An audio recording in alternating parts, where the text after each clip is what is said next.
विभाग हो, स्वास्थ्य विभाग हो, प्रमुख रूप से कोविड काल में जिन्होंने अपनी महती भूमिका निर्वहन किया, उनका सम्मान तो कहीं ना कहीं किसी न किसी रूप में हुआ भी और शायद अभी भी होता है और करना भी हमें आवश्यक है। लेकिन एक और वर्ग जो छूटा हुआ है वो आप सभी हैं, जो कि सब्जी, अनाज या दूध कोविड काल में भी उपलब्ध करा रहे थे। घर घर तक आप कॉलोनियों तक पहुंच रहे थे और ये जीवन के लिए अति आवश्यक अंग है, इसकी पूर्ति आप सभी कर रहे थे। तो ब्रह्मा कुमारीज का सेच विंग ने, जैसा अभी अनिल भैया ने बताया, कि शिपिंग, एविएशन एंड टूरिज्म ने एक बीड़ा उठाया कि हम क्यों ना इस वर्ग को भी थोड़ा समाज के सामने लाने का प्रयास करें। तो बहुत सुंदर लक्ष्य उद्देश्य रहा और आपकी उपस्थिति हम सभी के लिए गर्व की बात है, क्योंकि आपका वह मान जरूर होना चाहिए। एक छोटा सा प्रयास। तो बहुत बहुत धन्यवाद भ्राता अनिल जी।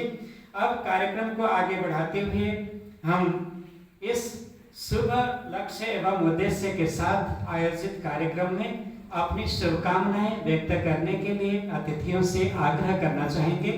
और सबसे पहले ब्रह्मा कुमारीज का जो लक्ष्य एवं उद्देश्य है वो क्या है, आपको अगर 2 लाइन में बताएं तो कहा गया है कि सोच को बदलिए तो सितारे बदल जाएंगे। न सोच को बदलिए तो सितारा यानी भाग्य रूपी सितारा, क्योंकि कहा गया है जैसा सोचोगे वैसा बनोगे। इसलिए किसी ने कहा कि सोच को बदलो तो सितारे बदल जाएंगे, नजरों को बदलो तो नजारे बदल जाएंगे।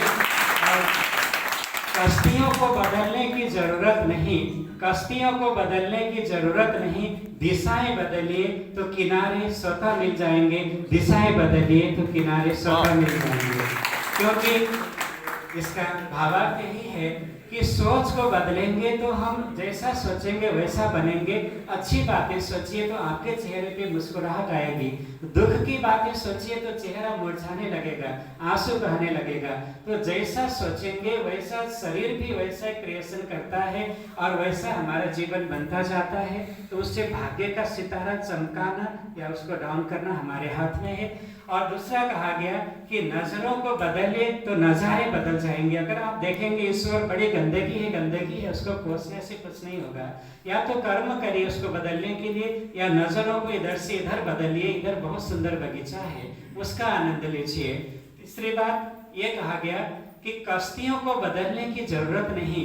अगर किनारे तक पहुंचना है, अपनी मंजिल तक पहुंचना है, तो उसके लिए नाव के ऊपर नाव बदलते रहेंगे तो मंजिल तक या किनारे तक नहीं पहुंच सकते। उसके लिए जरूरत है उस कश्ती को सही दिशा देने की, तो हम मंजिल तक यानी किनारे तक तभी पहुंच सकेंगे। इसीलिए ब्रह्मा कुमारी संस्था क्या करती है, बहुत लोगों के मन में कई बार एक प्रश्न या एक सवाल या भ्रम रहता है कि शायद कोई धार्मिक संस्था है, धर्म बदलना होगा, ये करना होगा, वो करना होगा। कुछ नहीं, ब्रह्मा कुमारी संस्था सोच को बदलने का, सकारात्मक चिंतन का तरीका देती है, जीवन जीने की विधि आपको बताती है, नजरों को बदलकर सही दृष्टिकोण बनाने का एक तरीका सिखाती है और उसके बाद सिखाती है मनुष्य जीवन का सच्चा लक्ष्य, मंजिल प्राप्त करने का तरीका, जिसमें आपको कुछ भी छोड़ना नहीं है। घर परिवार, बंधु बांधव, नौकरी पेशा धंधा कुछ भी नहीं, केवल जीवन रूपी नैया को सही दिशा देना है, जो संस्था ब्रह्मा कुमारी परिवार सिखाती है। तो इसी उद्देश्य के साथ आप भी आध्यात्मिकता का लाभ लेकर समावेश करके जीवन की सही दिशा प्राप्त करें, यही उद्देश्य है, बाकी अन्य कुछ भी नहीं। तो ब्रह्मा कुमारी परिवार आज विश्व के 140 से अधिक देशों में यही कार्य कर रही है। तो आज आपके बीच एक छोटा सा प्रयास। तो हम आग्रह करना चाहेंगे हमारे बीच मंच पर विराजमान अतिथियों से कि कृपया इस अवसर पर संक्षिप्त शुभकामनाएं प्रस्तुत करें। सर्वप्रथम हम आग्रह करना चाहेंगे, चूंकि आप सभी का कार्यक्रम है और आपके गार्जियन के रूप में उपस्थित हैं भोजपुर सब्जी मंडी के अध्यक्ष भ्राता सुभाष जी, तो आपसे आग्रह करूंगा कि कृपया 2 मिनट अपनी शुभकामनाएं एवं आप अपनी भावनाएं प्रस्तुत करें। भ्राता सुभाष जी।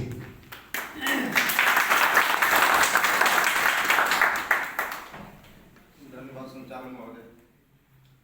आज हम प्रथम बार ब्रह्म आश्रम में आए, बहुत अच्छा हमको लगा और इतना अच्छा लगा कि इसका मैं बयान भी नहीं कर सकता हूँ।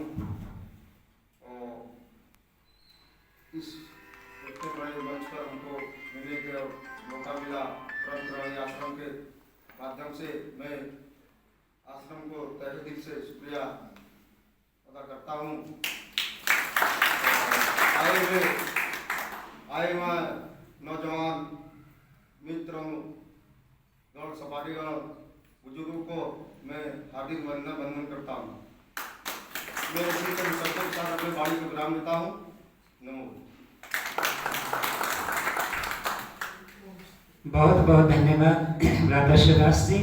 निश्चित तौर से एक रूप में आप देखिए ब्रह्मा कुमारी परिवार जो संयुक्त राष्ट्र संघ में भी जिसकी मानद सदस्यता है, वैश्विक परिवर्तन, विश्व शांति, सद्भावना से लेकर अनेकों कार्य में संस्था की सहभागिता है। संयुक्त राष्ट्र संघ में आर्थिक एवं सामाजिक परिषद का सलाहकार सदस्यता प्राप्त है। संस्था का गौरव अपने आप में एक बड़ी बात है और इसी गौरव के बीच इस ब्रह्मा कुमारी परिवार ने आपको भी गौरवान्वित होने का अवसर दिया है। आपसे हम और हमसे आप गौरवान्वित हैं। बहुत बहुत धन्यवाद भ्राता सुभाष जी का। हम आग्रह करना चाहेंगे अगली कड़ी में हमारे बीच उपस्थित भ्राता आर.सी. अग्रवाल जी, फूड प्रोसेसिंग ऑफिसर एवं ट्रेनिंग इंचार्ज BHU में आप भी सेवारत हैं, तो आपसे आग्रह करना चाहूँगा कृपया इस शुभ अवसर पर अपनी शुभकामना के शब्द मंतव्य प्रस्तुत करें।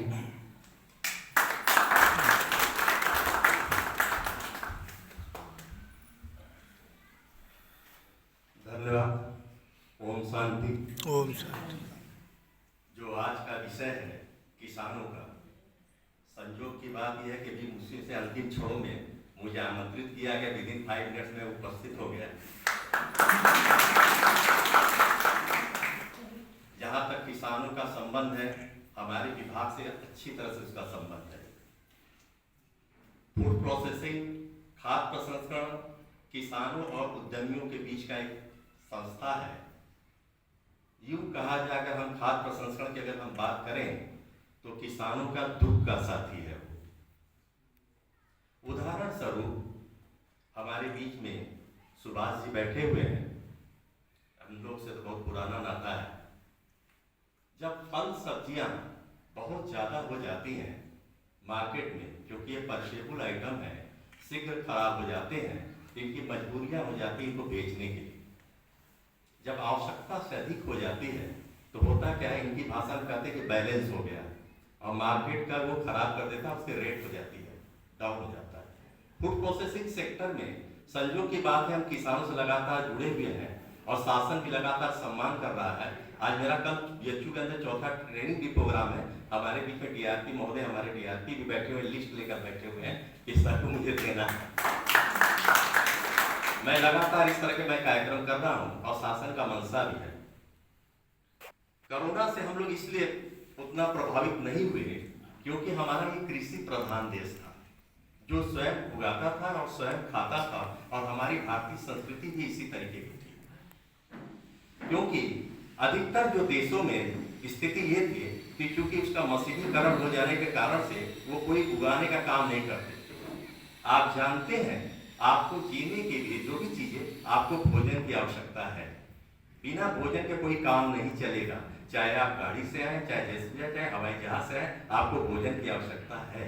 और भोजन की आवश्यकता कारण ये रहा कि हमारे सारे सांस्कृतिक परिवेश होने के कारण से हर कार्य चलते रहे और मुझे भोजन की उपलब्धता बनी रही। और फिर साथ ही साथ हमारे जो भी कार्यक्रम होते थे, सांस्कृतिक कार्यक्रम, तीज त्योहार की वजह से भी व्यापार मेरा होता रहा लगातार।